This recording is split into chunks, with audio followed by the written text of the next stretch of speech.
Hello, everyone. This is Bob Jakowski. Thanks very much for joining us today. We appreciate your participation and attendance in today's webinar. Today, what we're going to talk about is really a breakthrough innovation, what we call a sales-driven website. So what we're going to do today is talk about why would you want a sales-driven website? Why would it be important to you? And we want to really review what goes into a sales-driven website.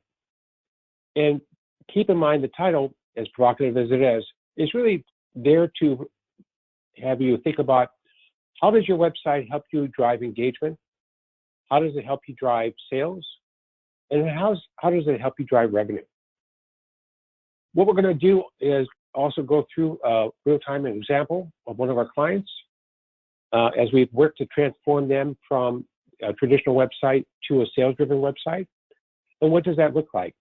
How does that enable their buyers and the prospects to engage with the company and take them through the investigation, the engagement, the education, and the preference setting that is so important in terms of this initial get-together with prospects and with buyers.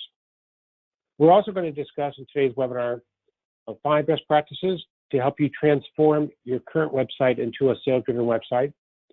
And we're going to offer at the very end a number of complimentary assessments that can help you benchmark where you're at today and where you want to get to.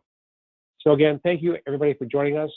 What we're going to do today is also have a number of polls to get your opinion on a variety of topics. So we really do anticipate and appreciate your participation in today's webinar. So again, thank you everybody for joining us. I'm Bob Jakowski and Craig Remy, and we're both going to be giving this webinar today. 11 years ago, we founded On Demand Advisors as a revenue acceleration agency. And that basically means is when we started with this mission, we realized that many executives, many business owners, many entrepreneurs were looking for a definitive, capital efficient, predictable way to scale and grow revenue. So having built a number of companies as CEO, both private and public companies, I realized that there wasn't a playbook for doing this. Most CEOs, most of the hundreds of people that I know running companies, really were trying out many different things to scale sales, scale revenue. And what they were really looking for, just as when they think about bringing a new service or product to market, is they were looking for a playbook that said, how do I do this? How do I do this in a capital efficient way? How do I do this so it's predictable? How do I do this so it scales and complements with our team that we have in marketing, sales, and business development? And how do I do this so that I have certainty in terms of the results that I'm going to get? And so that was the impetus for Craig and I to start the organization. As you can see from my background, I've led and scaled very successful software and service companies in Silicon Valley. Craig, also from his background, he's been a very successful chief marketing officer, a chief branding officer for many large companies, working with people like Disney, with Levi Strauss, with Google, and many wonderful companies. So we worked together at a company called Intacct. We'll talk about Intacct a little bit later. But Intacct is the true software as a service company where we partnered with Salesforce to go to market with them. And we added another 5,000 customers and 300 sell-through partners. And a very successful company. It was acquired by the Sage Group for $850 million. And so we learned a lot along the way in terms of what to do as practitioners. And that's even before we started On Demand Advisors, where we now have worked with over 300 B2B companies and the management teams to help them scale. Today's webinar, though, is particularly important because it focuses on a key asset for your company, which is your website. And what we look at is most websites out there, quite frankly, are boring. Most websites don't enable you to take action. Most websites out there, in fact, 99% of them, the call to action is fill out a web form and somebody will get back to you. Or send us some information and we'll set up you with a demonstration. So that is the most underutilized asset that most companies have. Unfortunately, for most companies today, it's the first place that people go to.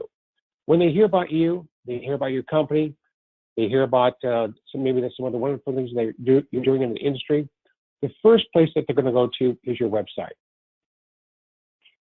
Now, we work with a lot of different companies.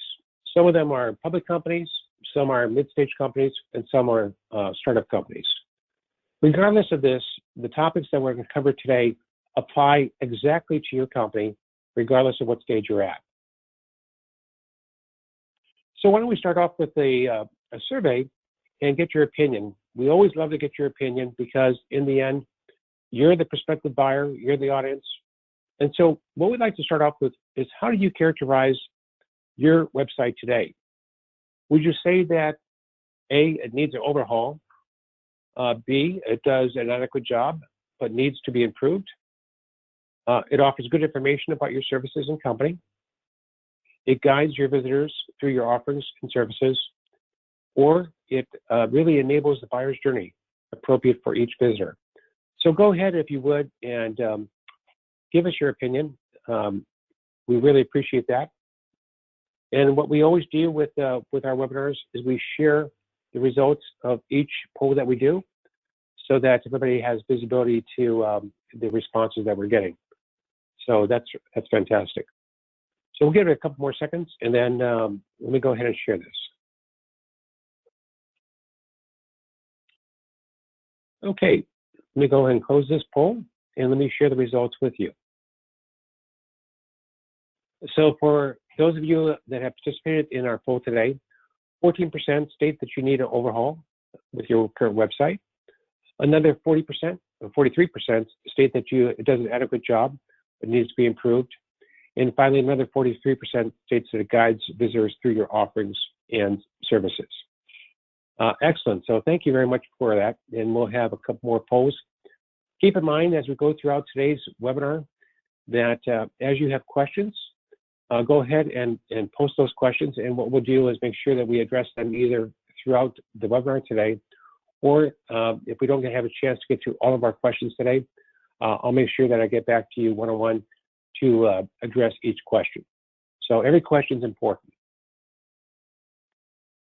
So what's changed now in terms of our buyer, your buyer? And this is kind of important. So 70% of B2B buyers fully define their needs before engaging with the sales representative. And almost half identify specific solutions before reaching out to prospective companies. And this is from CSO Insights. This is really important. And if we looked at other stats from the Corporate Executive Board, you would also hear that 57% of the buyer's journey is already done before they engage with a sales representative. So very similar statistics. What that basically means is that when your buyer has a need, when your buyer has an interest, when your buyer hears something that piques their interest and they're thinking about learning more, chances are they're going to go to your website or competitive websites. They may go to different thought leaders in this area or your industry, and they may do their own research. And so they're going to get educated along the way. They're going to think about what's important to them. They may even ask for different information from you, from other companies, to help them get better educated and engaged in terms of really what do they need to do to make the right decision. So this is very important. So that's why, as we go through 2020 and beyond, the website's going to be so important to how you actually jumpstart the process with your target audience. So if you look at most websites out there today, number one, it is where people start, but it has the potential, and this is really important, the potential that you have with your website is to educate, to accelerate the sales process, and most importantly, to convert visitors into prospects. I call it the moment of truth. So when somebody comes to your website, you have an opportunity to convert them. You have an opportunity to engage them. You have an opportunity to help influence their thought process because they're there because they think that you have something important to share with them. And it is really the most important communication vehicle that you'll ever have with prospects, customers, and partners. This is also something that is widely quoted from Gartner and Forrester, but they predicted that this year, more than 80% of buying process will occur without human-to-human interaction. That's just totally amazing, isn't it? That somebody would come to your website and think about conducting most of the buying and selling process on the website. Now, a number of you may have the same mindset that I had when I was the CEO at Intacct, which was nobody's going to buy an enterprise solution off of the website. They may buy an Oracle database, they may buy a IT service, they may buy something very tactical off the website, such as a barcode reader or whatever. They'll do that off the website.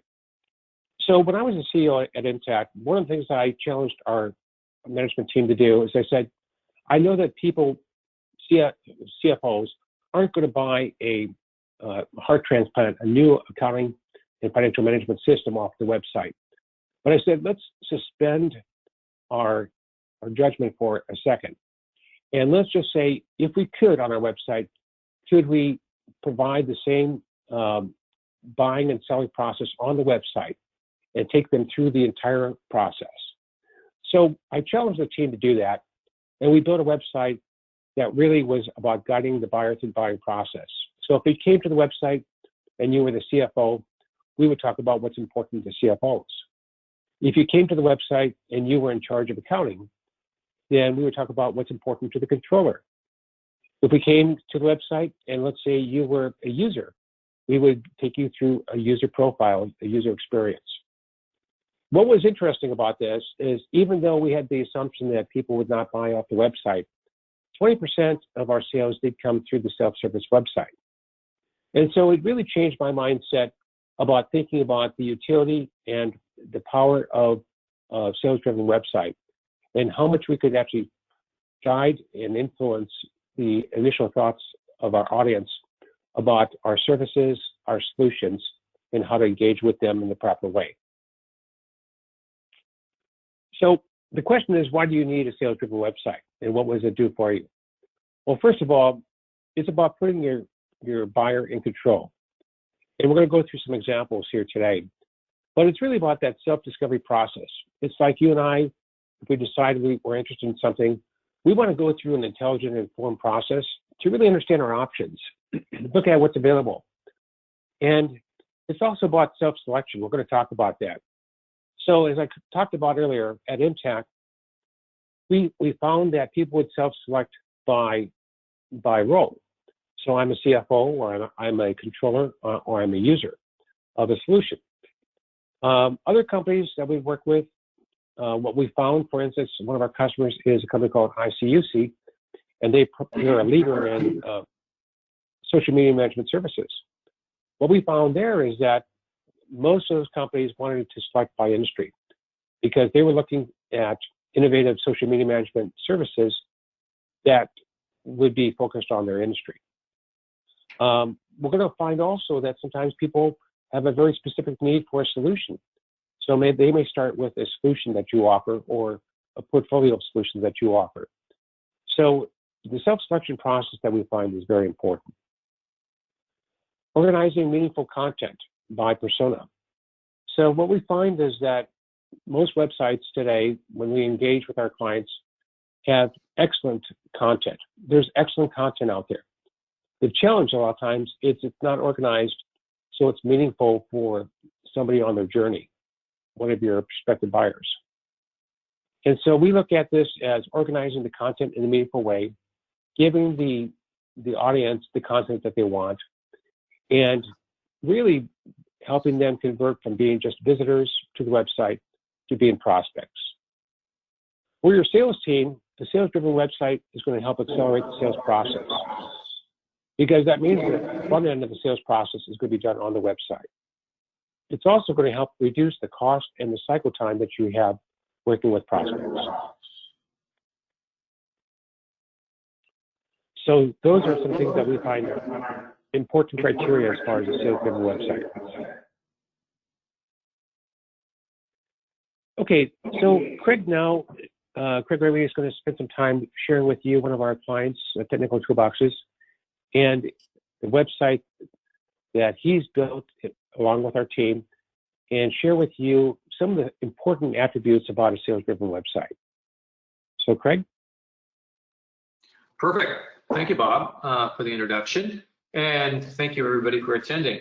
So I'm projecting my screen now, showing a new website that is just now launched for technical toolboxes. And so let me talk about some of the challenges that work exactly in alignment with what Bob presented on our last slide.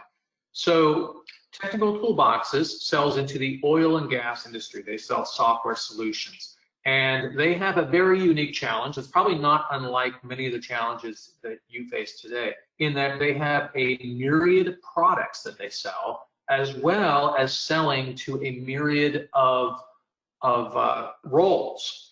So the challenge is, how do you present both of those in an elegant construct and in a way that actually sells very quickly?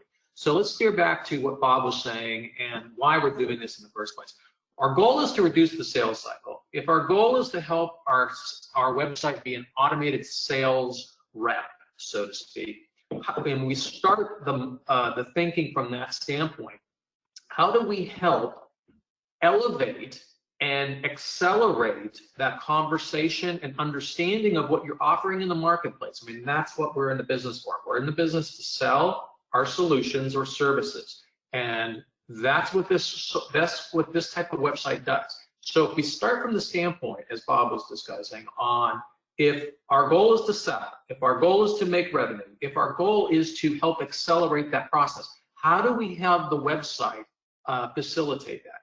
So when we think about the website being an automated salesperson, it begins to shift our mindset as to what it needs to do and so forth. So as we think about it, here's the home page. And so the home page, while very important, will be essentially a landing repository of different ways of presenting you as an overarching solution. Now, very quickly, under solutions here, what we've located are different roles, and in this case with technical toolboxes, I'll talk specifically.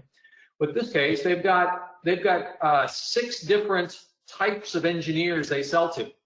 In addition, their products, they've got a myriad of different products they need to sell to. So let's take a look at any one of them. So let's take a look at one of the products. So you'll notice here we have a different menuing system that helps with the information hierarchy. So our goal, again, steering back to the goal of the sales-driven website, is to accelerate that process. If we start from the next steps and move backwards, what we're trying to say is, if this is an automated salesperson, what are the pieces of information that automated salesperson needs to deliver?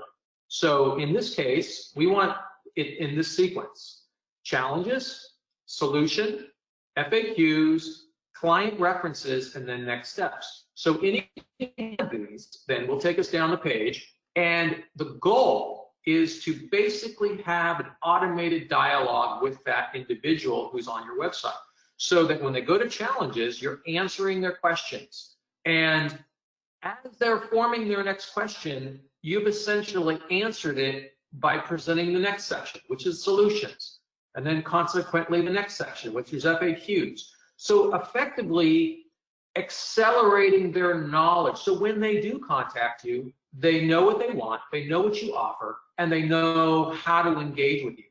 At the bottom of this section, there are a number of ways in which they can engage with you, whether it's, depending on the solution and the role, whether it's a buyer's guide, whether it's a customer story, whether it's a demo request. Now, of course, that's always going to depend on your solution and service. But this is one example, and this flow here was specific to a product. We have a very similar structure as we look at the example of the role. In this case, it's a corrosion management engineer. Again, it's just a role, and this is specific to this particular company. So we have our very similar structure where challenges, solutions, FAQs, clients, examples, and next steps. So again, automate your process with the intent of educating them so that you reduce your sales cycle as quickly as possible and get them ready to buy. let's talk about how, as we're looking at the website, we're offering at the bottom on these next steps a number of things: customer case study, buyer's guide. So these are very valuable tools, and you're thinking about the conversation you're having, whether that's an automated conversation or a salesperson to a prospect conversation. You need pieces of content that are going to progress that knowledge transfer.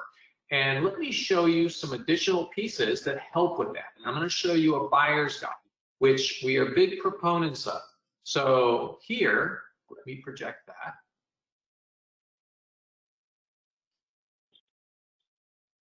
All right, so now we're looking at a buyer's guide for technical toolboxes. Now, from the standpoint that there probably isn't another buyer's guide out there for pipeline encroachment cross-links. Again, this is software for this very specific role, and your company has different requirements and so forth, and it would be very specific.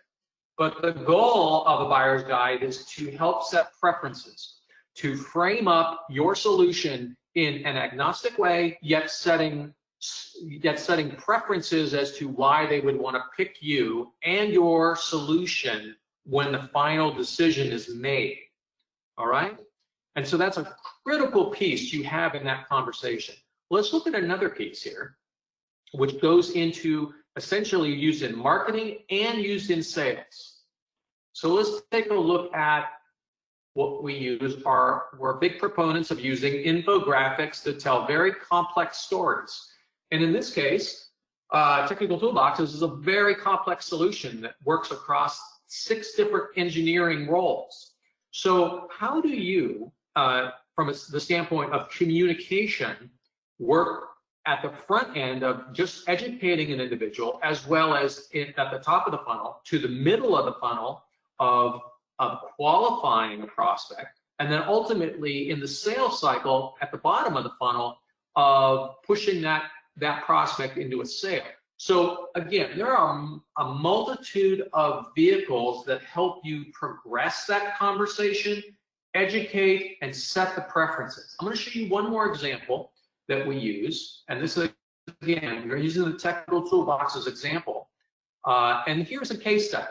So in the instance where we're using this example here, the instance where the company could not be mentioned, we use an anonymous approach where we present a case study or a customer success profile in the construct of it being anonymous. And sometimes you have very large customers or customers that will not allow you to speak their name, and that's okay. There are ways around that. But the point is, when you have a customer success profile or an industry success profile, the goal is to have somebody say something positive about you and your solution to get that validation. And that's why it's later in the sales cycle, or in as I showed it earlier on that website flow.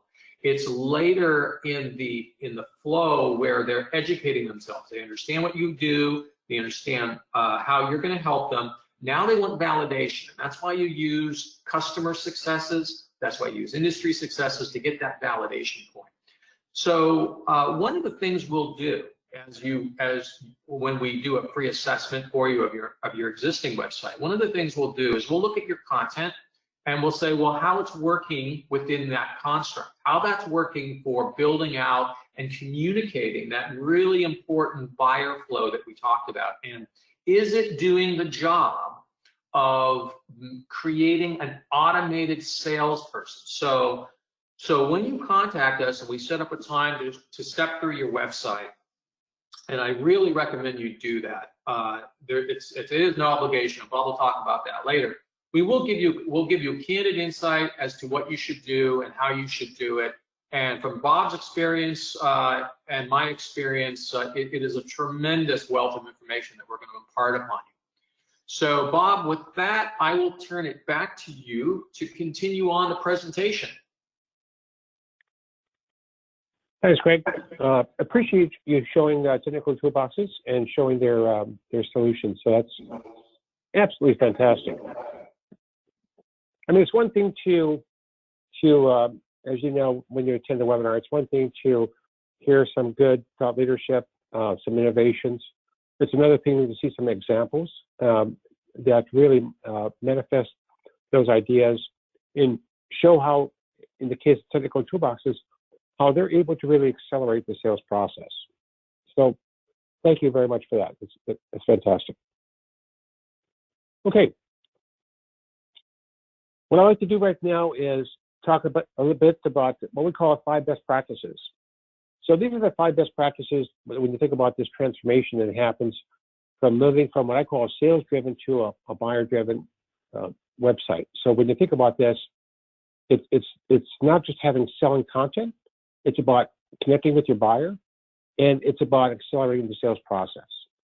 And the end goal, of course, of any website should be, as Craig talked about, it's as if we were sitting across the table from you, sharing information in a conversational way through the sales cycle, and helping accelerate that process of learning, engagement, and buying that needs to happen with every one of our customers and prospects and clients that we have today. So let's talk about the first one. The first one is starting the conversation with what's important to the buyer. Now, before we started today's webinar, I came to almost all of the websites for those of you that have registered for today's webinar, and I found as typical that most websites follow a typical form. And the typical form that you typically have is that there are some tabs that talk about here's our products, here's our services, here's who we are, here's who we serve. Contact us is a typical page. And then there may be a resource center where a lot of content gets put into that. What we find is that typically there's a lot of good information about your products and services. But instead, we like to start with the conversation with what's important to the buyer. What are they trying to do? Why are they coming to you or to other solution providers out there looking for the right service, looking for the right solution? It's probably because they have specific needs. They have specific needs or pains or business challenges, as we would call that. And what you're really thinking about is how do you really understand those needs and the challenges that they have? So if we said, for instance, at Intacct, we were the best on-demand accounting solution in the world, that may be true, but typically before that solution premise, there were CFOs looking for a new solution because they had specific problems or needs with their current QuickBooks solution or their current solution that they have today. And so what we really want to do is help engage with the buyer based upon what their need is. Now, what we found is the first best practice is, how do you really understand what's important to the buyer? Well, we found that even when we were at Intacct, we started doing surveys. So rigorous market surveys around gaining buyer intelligence is really important. In fact, it's so instrumental in terms of changing the way you communicate and engage with your prospects and with your buyer out there. Once you do that, though, you just really learn what's important to them. One of our customers is a company in Atlanta, and they've been in the same market as an application software company for 13 years. And we talked to the CFO, and we asked Mike and said, Mike, have you ever done a survey for buyer intelligence with your target audience? And he says, no, we never really have. We've done that with customers, but not with prospects. So we went through the process with his team, built the survey, executed the survey with his target audience that he had been selling to. And what was interesting is one of the questions we asked them is to rank the top 20 value propositions offered by this company, and rank them on a scale of 1 to 10. And what we found was interesting is that the 2 value propositions that ranked the lowest of the top 20 were the 2 that they were leading with when we began engaging with them. Now, that was really important information for them because on their website, in their sales conversations, and in their demand generation programs, they were not using the best messaging that was going to get them the results. So by getting that type of validation, we were able to change up the mix, change the strategy, change the prioritized messaging on their website, and really find a better way to engage with their target audience. We also were able to build out the calls to action the ebooks, the videos, the infographics, the webinars, the customer success stories, things like that that were important in terms of helping them. The second thing that we think is most important, if you're thinking about a sales-driven website, is model the buyer's journey. How does your buyer want to buy? What are the steps that they want to go through? And it's not incongruent with the selling journey, which we all have. It's just to understand the buyer's journey is most important because that's what you really want to engage and serve up, is how do you actually facilitate their journey? How do you give them the information that they need at just the right time as they're going through that process? And so the third area that we find that's really important in terms of a sales-driven website is enabling what we talked about earlier, which is self-selection and buyer identification. So what we talked about is, how does your buyer identify? It was interesting, as we talked about one of our customers being a large social media management services company, we did a horizontal survey for them to gain buyer intelligence about their audience. And one of the things that we found that was interesting is that if I was in the food and beverage business, what I really wanted to find out was, don't give me social media success stories or information about somebody in the pharmaceutical business or somebody in the manufacturing business. I really want to hear about what we're doing in terms of social media in food and beverage. And so what we really found through that type of buyer intelligence is that the way that their audience was self-identifying was by industry. So being able to provide information by industry became very important in terms of the success of that company. So we actually went through a process of buyer intelligence with 12 different industries and stakeholders in each industry to really help this company figure out, how do we actually get into each industry? How do we message to healthcare? How do we message to financial services? How do we message to our audience that we have in manufacturing? These became very important in terms of how we looked at that process. The fourth best practice that we find with a sales-driven website is really converting visitors into prospects.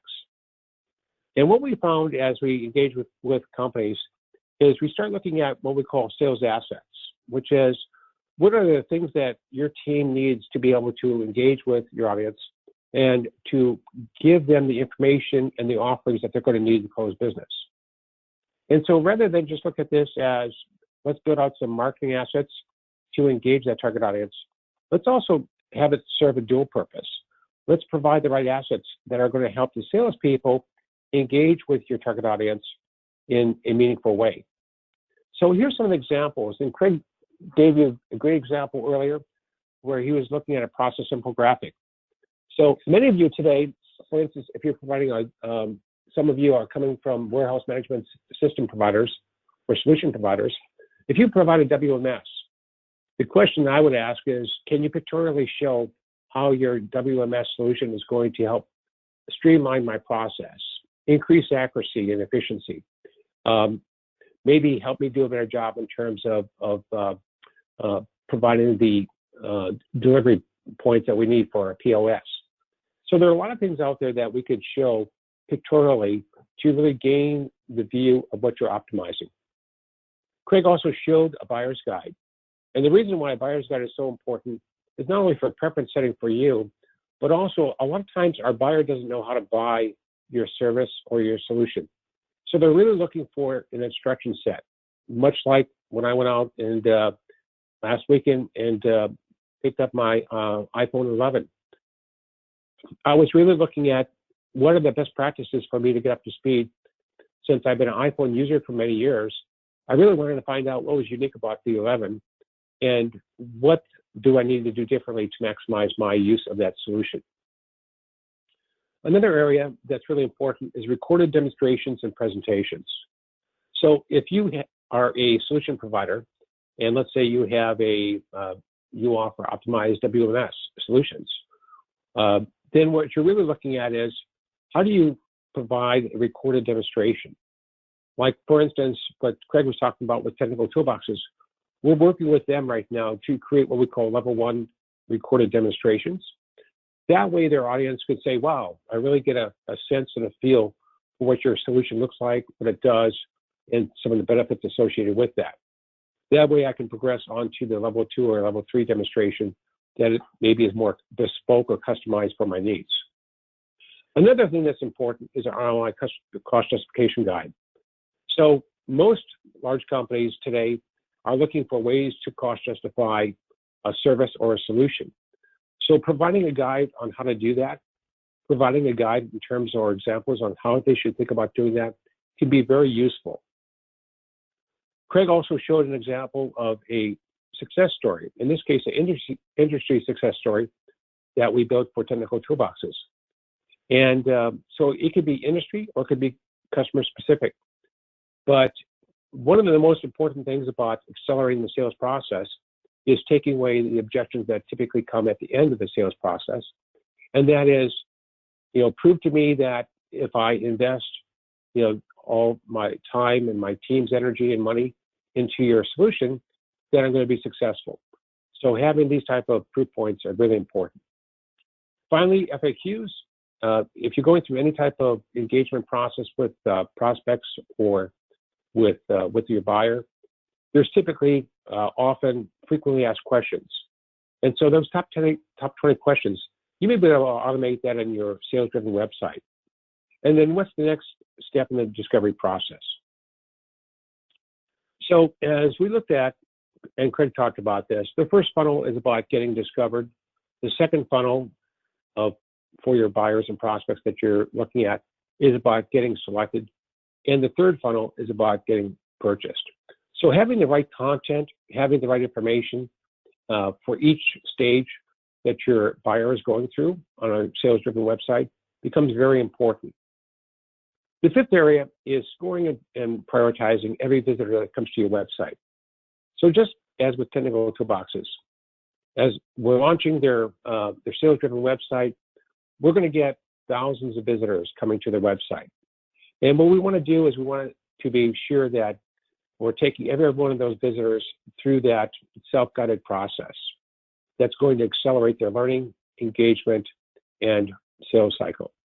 The other thing is we want to be able to provide technical toolboxes with the ability to score and grade every visitor that comes to the website. So over the past 12 years now, Craig and I have been putting in marketing automation systems for many companies out there, many different types of systems out there. And it's going to give you the ability to look at the buyer behavior for everybody that comes to your website so that you can score that visitor, you can grade that visitor. And then that way, if you get thousands of visitors like technical toolboxes that are coming to the website, you can identify which people are most interested in your company based upon their score.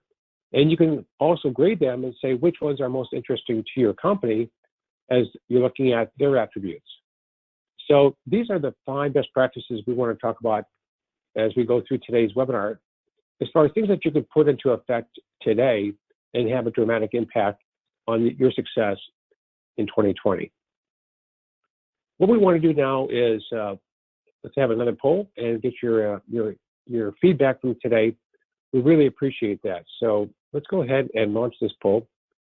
So the thought process is, now that we've shared some information with you, what action would you take from today's webinar, the information that we shared with you?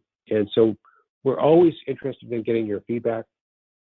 And if I can find the right key here, we will get your feedback. Okay.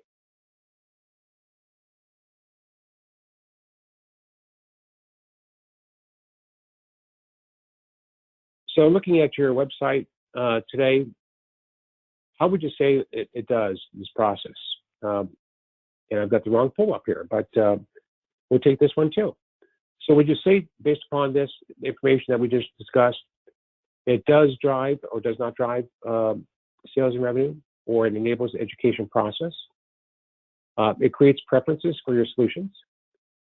It addresses the front end of the sales process, or maybe even enables the entire sales process.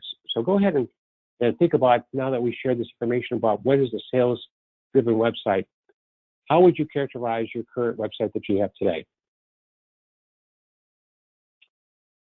And I had another poll on here, but I'm not sure I loaded it in here, but let's look at the response from the audience today.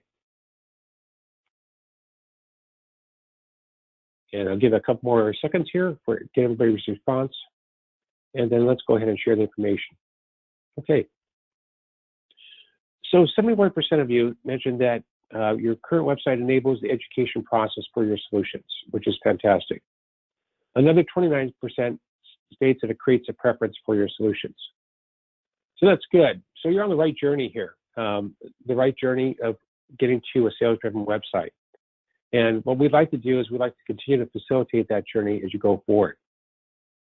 What we'd like to do right now is let's take some time and answer questions that you may have, as Craig and I have shared some information with you. And we do think that this is important information for every company in terms of how you're thinking about this. Anand, you had a question that says, would we be sending a replay of today's webinar? And the answer is yes. Well, we record every webinar, so we'll happily share with you a link of today's webinar. And we hope that you'll want to share that with your team as you look forward. Here's a question, another question that we have, and this one is from Rachel. Rachel says, how can we gain better insight into our prospects?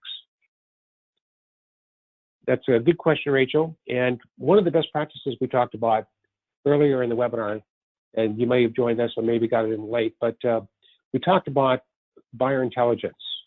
And what we figured out, and we've done this with hundreds of companies, hundreds of audiences, is that there's really a great way to facilitate the creation of a buyer intelligence survey with decision makers so that you can really understand what's important to them. You can test out your assumptions. And what it really gives you is the ability to really understand what's important, the insights that you have about your target audience. And once you do that, it really dramatically changes the messaging that you have on your website. So now you're really going to be able to prioritize the information that's most important to your target audience, however they self-select, and be able to serve that information up to them in a very good way. Okay, thank you very much for that question. This question is from Tom. Tom says, how do we determine how prospects self-identify? Good question, Tom. What we find with every client we work with their target audience, it varies. So as Craig shared with you, Technical Toolboxes is focused on the oil and gas industry. And more specifically, they're focused on serving engineers in the oil and gas industry. So what we figured out working with them is that their audience really looks at different roles in engineering, and each of those different roles has different needs and requirements. So we wanted to be able to provide the buyer's journey on their sales-driven website that would enable their self-selection based upon those different things. The other thing that'd be important is, as we've done this in the creation of sales-driven websites, sometimes you'll want multiple ways for your audience to self-select. So they may want to do it by role, they may want to do it by industry, they may want to do it by type of company that they're at, whether it's an enterprise or whether it's a mid-stage company or whether it's a SME. So there are a lot of different ways for people to self-identify, and it's really great to understand that in the process. So thanks for your question on that, Tom. Very much appreciate that. This question is from Chris. Chris asks, how long does this transformation take? Good question. What we find, Chris, is that the transformation as we go through the entire process can take anywhere from 4 to 8 weeks as we work with the company to do this. And really, it just depends on how much transformation is needed. Sometimes there are some great assets or engagement vehicles already in place today that can be reused along the buyer's journey. Sometimes not. Sometimes there's really good intelligence on the target audience, and sometimes not. And so really what we want to do is be in a position to help ascertain that as we work with you and figure out what's going to be, what's reusable and what needs to be created as we go through the process. This question is from Patty. Patty says, from your experience, what are the best calls to action? Good question. You know, it's interesting, when you go to most websites, there's very few calls to action. There may be some news releases, there may be a blog, there may be a web form that you fill out requesting information. One of the best ones that I think Craig and I have innovated over the years is the buyer's guide we talked about earlier. And that really is great because if your audience doesn't know how to buy your service or solution, they can spend a lot of time spinning their wheels. So what they're really looking for is help us identify what should be our criteria. Why should that criteria be important to us? And how should we go through the process making this decision? And so the buyer's guide is really one of those really fantastic innovations that we've latched onto as we've built our solutions, our company over a period of time. This is from Nicholas. How do you get the people to the website?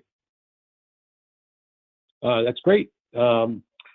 Great question, Nicholas, because the website is a destination. Make no bones about it. You've got to drive people to your website. So we have another innovation that we've created called a demand generation engine, and we have to share that with you. The demand generation engine is what is the right content, what are the right vehicles to engage with your target audience. So for instance, when we worked with one of our customers, AvidXchange, what we found is that they were working with property management companies.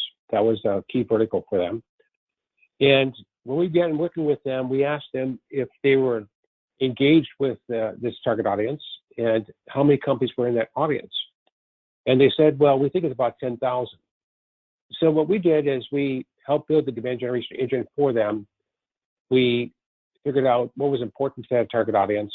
We built a database of the 10,000 companies with the stakeholders. And then what we did is we created all the offers and the programs to engage that audience. In fact, with AvidXchange, we created 300 market qualified leads per month. And we did that for over 3 years. And AvidXchange saw tremendous growth. They doubled revenue every year going forward.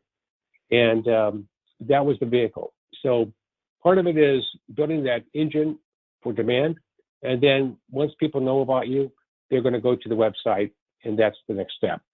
So thank you for that question. Appreciate that. This question is from Ryan. Ryan says, we are a services company. Does this apply to us as well? Absolutely.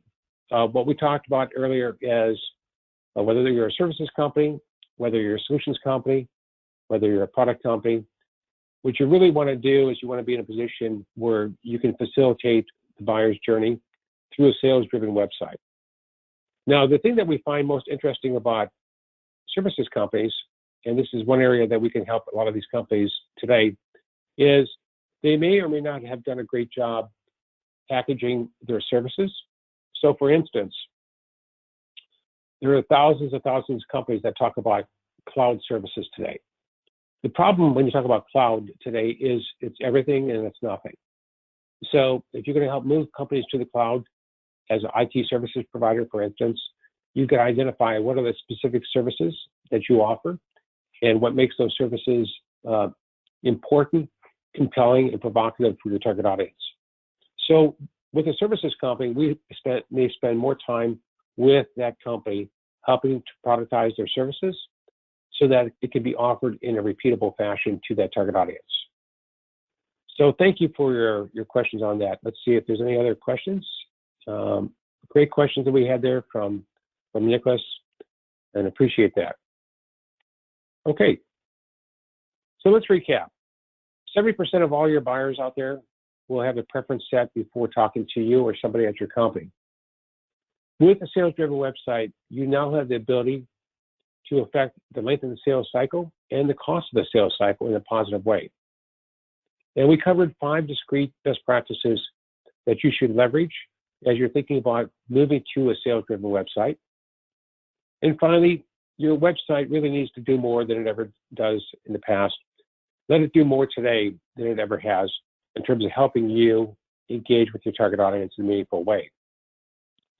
What Craig and I like to talk with you at this point and offer up is all complementary next steps. So if you're like me and I go to a webinar and I hear some phenomenal engaging information, that's great, but I want to take a next step. So what we're offering is, and these are all complimentary next steps, is let us help assess your current messaging on your website and help you look at where you're at today and maybe where you want to get to. Let us assess your current content and alignment that you have with your top of funnel, middle of funnel, and bottom of funnel for prospects that you have with your current website. Or let us help assess your current website and what it would take to convert to a sales-driven website, as we shared with you with technical toolboxes. So those are different options. All of them are valid. And if you have something else you'd like to talk to us about, we'd very much appreciate that. So here's our email contact information. You're welcome to come to our website, ondemandadvisors.com. And then, of course, for my email address and for Craig's attached here. We'll be following up with you. We'll be providing you with a copy of today's webinar.